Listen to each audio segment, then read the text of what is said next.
ನೀವೇನಾದರೂ ಬೆಂಗಳೂರಿಂದ ದೇವನಹಳ್ಳಿ, ಚಿಕ್ಕಬಳ್ಳಾಪುರ ಅಥವಾ ಎಚ್ ಕ್ರಾಸ್ ಕಡೆ ಸಂಚಾರ ಮಾಡಿದ್ದಲ್ಲಿ ಇಲ್ಲಿರುವ ರಸ್ತೆಯ ಅವೈಜ್ಞಾನಿಕ ಕೆಲಸಗಳು ನಿಮ್ಮ ಗಮನಕ್ಕೆ ಬಂದೇ ಬಂದಿರುತ್ತದೆ. ಈ ವಿಡಿಯೋದಲ್ಲಿ ನೂರಾರು ರೂಪಾಯಿ ಟೋಲ್ ಕಟ್ಟಿದರೂ ಸಾರ್ವಜನಿಕರಿಗೆ ಆಗುತ್ತಿರುವ ಕೆಲ ತೊಂದರೆಗಳು, ಕಾರಣವಾದ ಅವೈಜ್ಞಾನಿಕ ಕಾಮಗಾರಿಗಳು ಮತ್ತು ಅದಕ್ಕೆ ಪರಿಹಾರಗಳ ಬಗ್ಗೆ ಚರ್ಚೆ ಮಾಡೋಣ. ಆತ್ಮೀಯರೇ ನಮಸ್ಕಾರ. ಬೆಂಗಳೂರಿನ ಸುತ್ತ ನಿರ್ಮಾಣವಾಗುತ್ತಿರುವ ಸ್ಯಾಟಲೈಟ್ ಟೌನ್ ರಿಂಗ್ ರೋಡ್ ಯೋಜನೆಯು ಸಂಚಾರ ದಟ್ಟಣೆ ಕಡಿಮೆ ಮಾಡುವ ಮಹತ್ವಾಕಾಂಕ್ಷೆಯ ಉದ್ದೇಶ ಹೊಂದಿದ್ದರೂ ಪ್ರಸ್ತುತ ಕೆಲವು ತಾಂತ್ರಿಕ ವಿನ್ಯಾಸದ ದೋಷಗಳು ಮತ್ತು ಅನುಷ್ಠಾನದ ಸವಾಲುಗಳಿಂದಾಗಿ ಸಾರ್ವಜನಿಕರಿಗೆ ದೊಡ್ಡ ತಲೆನೋವಾಗಿ ಪರಿಣಮಿಸಿದೆ.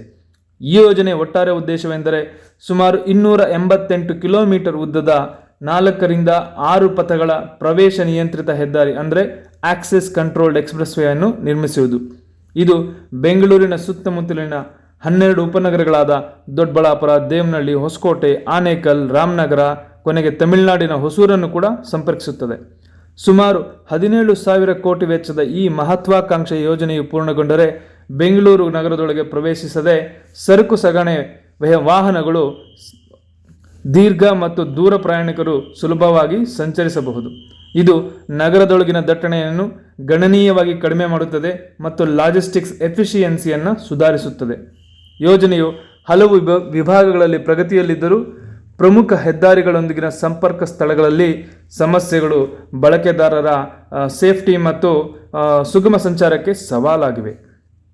ನಿರ್ದಿಷ್ಟವಾಗಿ ಬೆಂಗಳೂರು ಹೈದರಾಬಾದ್ ರಾಷ್ಟ್ರೀಯ ಹೆದ್ದಾರಿಯನ್ನು STRR ಸೇರುವ ಜಾಗದಲ್ಲಿ ಗಂಭೀರವಾದ ವಿನ್ಯಾಸ ದೋಷಗಳಿವೆ, ಅಂದರೆ ಡಿಸೈನ್ ಲ್ಯಾಪ್ಸ್ಗಳಿದ್ದಾವೆ.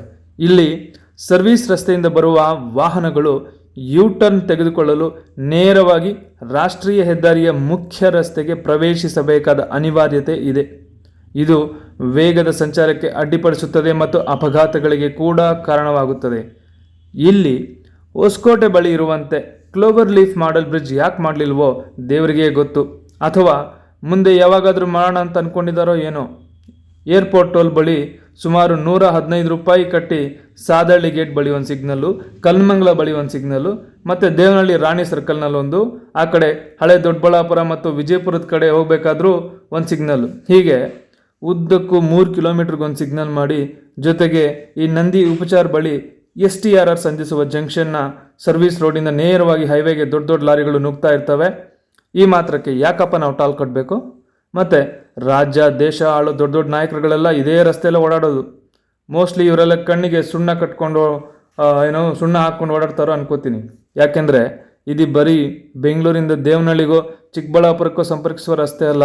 ಇದು ವಾಜಪೇಯಿ ಅವರ ಮಹತ್ವಾಕಾಂಕ್ಷೆಯ ಉತ್ತರದ ಶ್ರೀನಗರದಿಂದ ದಕ್ಷಿಣದ ಕನ್ಯಾಕುಮಾರಿಯವರೆಗೂ ಸಂಚರಿಸುವ ಒಂದು ರಾಷ್ಟ್ರೀಯ ಪ್ರಾಮುಖ್ಯತೆ ಇರೋ ರಸ್ತೆ ಹಾಗೂ ಇಡೀ ದೇಶದಲ್ಲೇ ಅತಿ ಉದ್ದದ ರಾಷ್ಟ್ರೀಯ ಹೆದ್ದಾರಿ.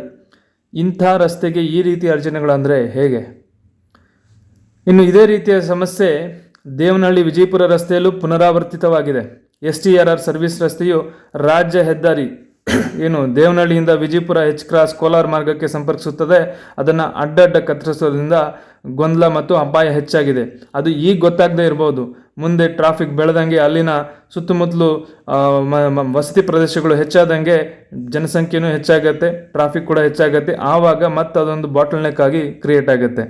ಅದೇ ರೀತಿ ದೊಡ್ಡಬಳ್ಳಾಪುರ ಬಳಿ ಕೂಡ ಇಂಥ ಒಂದು ಸಮಸ್ಯೆ ಇದೆ. ಏನಂದರೆ ದೊಡ್ಡಬಳ್ಳಾಪುರದಿಂದ ಹೋಗುವಂಥ ಹೆದ್ದಾರಿ ಏನಿದೆ ಬೆಂಗಳೂರಿಗೆ, ಅಲ್ಲಿ ಕೂಡ STRR ರಸ್ತೆಗೆ ನೇರ ಪ್ರವೇಶದ ಒಂದು ಕೊರತೆ ಇದೆ. ವಾಹನ ಸವಾರರು ಸುತ್ತಕೊಂಡು ಸುಮಾರು 2-3 ಕಿಲೋಮೀಟರ್ ದೂರ ಹೋಗ್ಬಿಟ್ಟು ಮತ್ತೆ STRR ಸೇರ್ಕೋಬೇಕಾಗಿದೆ. ಯಾಕೆ ಇಂಥ ಕಡೆ ಎಲ್ಲ ಕ್ಲೋವರ್ ಲೀಫ್ ಮಾಡಲಿಲ್ಲ? ಇದೇ ನನ್ನ ಒಂದು ಪ್ರಶ್ನೆ. ಕ್ಲೋವರ್ ಲೀಫ್ ಬ್ರಿಡ್ಜ್ನ ಅನುಕೂಲ ನೀವು ಹೊಸಕೋಟೆ ಬಳಿ ಇರುವಂಥ ಒಂದು ಬ್ರಿಡ್ಜಿಂದ ಕಾಣ್ಬೋದು. ಯಾಕೆಂದರೆ ಅಲ್ಲಿ ಒಂದು ರಾಷ್ಟ್ರೀಯ ಹೆದ್ದಾರಿ ಅಂದರೆ STRRರಿಂದ ಕೋಲಾರದ ಕಡೆ ಹೋಗುವಂಥ ಹಳೆ ಮದ್ರಾಸ್ ರಸ್ತೆಗೆ ಆರಾಮಾಗಿ ಸಲೀಸಾಗಿ ನೀವು ಎಕ್ಸಿಟ್ ತಗೋಬೋದು. ಇಲ್ಲ ಕೋಲಾರ ಬೆಂಗಳೂರು ರಸ್ತೆಯಿಂದ STRR ಕೂಡ ಹಾಗೆ ಎಂಟ್ರಿ ಕೂಡ ಪಡ್ಕೋಬೋದು. ಅದೇ ರೀತಿಯ ಒಂದು ಬ್ರಿಡ್ಜ್ಗಳನ್ನು ಈ ಕಡೆ ಇರುವಂಥ ದೇವನಹಳ್ಳಿ ಜಂಕ್ಷನ್ನು ಮತ್ತು ದೊಡ್ಡಬಳ್ಳಾಪುರ ಜಂಕ್ಷನ್ ಹತ್ರ ಕೂಡ ಮಾಡಬೇಕಾದ ಅವಶ್ಯಕತೆ ಇದ್ದೇ ಇದೆ. ಇವಿಷ್ಟು STRR ರಸ್ತೆಯ ಬಗ್ಗೆ ನನ್ನ ಗಮನಕ್ಕೆ ಬಂದ ಮತ್ತು ನಾನು ಅನುಭವಿಸಿದ ಸಮಸ್ಯೆಗಳು. ನಿಮ್ಮ ಗಮನಕ್ಕೂ ಇಂಥ ಸಮಸ್ಯೆಗಳು ಬಂದಿದ್ದರೆ ದಯವಿಟ್ಟು ಕಮೆಂಟ್ ಮೂಲಕ ತಿಳಿಸಿ. ಎಲ್ಲವನ್ನು ಕ್ರೋಢೀಕರಿಸಿ ರಾಷ್ಟ್ರೀಯ ಹೆದ್ದಾರಿ ಪ್ರಾಧಿಕಾರಕ್ಕೆ ಒಂದು ಪತ್ರವನ್ನಂತೂ ಬರೀತೀನಿ. ನನ್ನ ಸಂಪರ್ಕದ ಜನಪ್ರತಿನಿಧಿಗಳ ಗಮನಕ್ಕೂ ತರ್ತೀನಿ. ಆಮೇಲೆ ನೋಡೋಣ ಈ ಸಮಸ್ಯೆಗಳನ್ನು ನಿವಾರಿಸುತ್ತಾರೋ ಅಥವಾ ಹಾಗೆ ಜನರನ್ನು ಯಾಮಾರಿಸ್ಕೊಂಡು ನಿಭಾಯಿಸುತ್ತಾರೋ. ಸ್ನೇಹಿತರೆ, ನಿಮಗೆ ಈ ವಿಡಿಯೋ ಇಷ್ಟ ಆಗಿದ್ದಲ್ಲಿ ಒಂದು ಲೈಕ್ ಅಥವಾ ಶೇರ್ ಮಾಡಿ. ಈ ರೀತಿಯ ಹೆಚ್ಚಿನ ವಿಡಿಯೋ ವೀಕ್ಷಿಸಲು ನಮ್ಮ ಚಾನಲ್ಗೆ ಸಬ್ಸ್ಕ್ರೈಬ್ ಮಾಡಿ ಬೆಂಬಲ ನೀಡಿ. ಜೈ ಹಿಂದ್, ಜೈ ಕರ್ನಾಟಕ.